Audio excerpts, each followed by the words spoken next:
Lo tau gak sih kenapa bayi kalau misalnya waktu maghrib itu gak boleh diletakkan atau ditaruh di ranjang bayi atau di kasur? Rasulullah pernah bersabda, bila malam datang, tahanlah anak-anak kalian, karena sesungguhnya setan menyebar kala itu. Dan jika sesaat waktu malam telah berlalu, lepaskanlah mereka, tutuplah pintu, dan bacakanlah nama Allah. Karena sesungguhnya setan tidak bisa membuka pintu yang tertutup. Tutuplah bejana-bejana kalian dan bacakanlah nama Allah, meski engkau akan menghidangkannya. Hadis riwayat Al-Bukhari dan Muslim. Gue jadi ingat, gue tuh ada cerita tentang tetangga gue, namanya Mbak Ami. Ini namanya udah disamarin ya.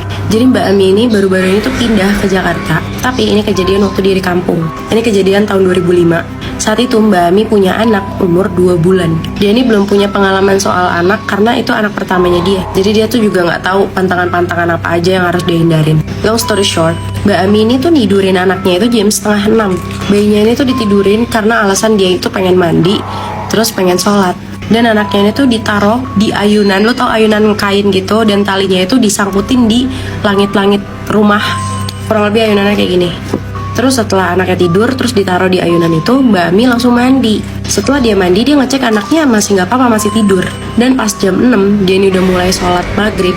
Di tahiyat pertama, anaknya ini tuh udah nangis kejer. Tapi Mbak Ami ini tuh masih lanjutin sholat itu. Terus setelah tasyahud akhir, dia ini langsung lari ke kamar untuk ngecek bayinya.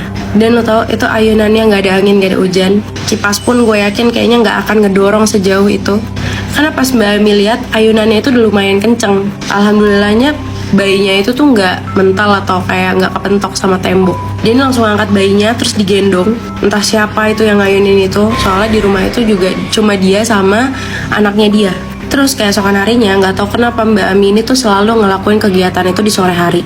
Ini cuci baju di jam 3 sore dan selesainya di jam 4:30. Nah di jam 4:30-nya ini dia tuh nidurin bayinya karena dia mau masak dan mau mandi. Sama kejadiannya nih pas maghrib. Nih anak nangis terus nggak berhenti-berhenti, kejer banget gitu. Pas banget lagi sholat, tapi nggak nyelesain sholatnya karena takut kejadian yang kemarin keulang lagi. Soalnya Mbak Ami ini baru baca Al-Fatihah, itu bayinya langsung nangis kejer banget. Dan dia denger samar-samar kayak ada perempuan yang bersenandung gitu, kayak gitu-gitu. Cuma dia ini dengernya samar-samar karena ketutupan sama suara bayinya yang lagi nangis. Buru-buru kan tuh si Mbak Ami ke kamar untuk menggendong anaknya. Dan si Mbak Ami ini tuh sempat ngeliat sekelibatan bayangan di depan gorden. Digendong kan tuh sama Mbak Ami. Akhirnya diem dah tuh bayinya. Keesokannya pagi-paginya si Mbak Ami ini pengen ngemandiin anaknya.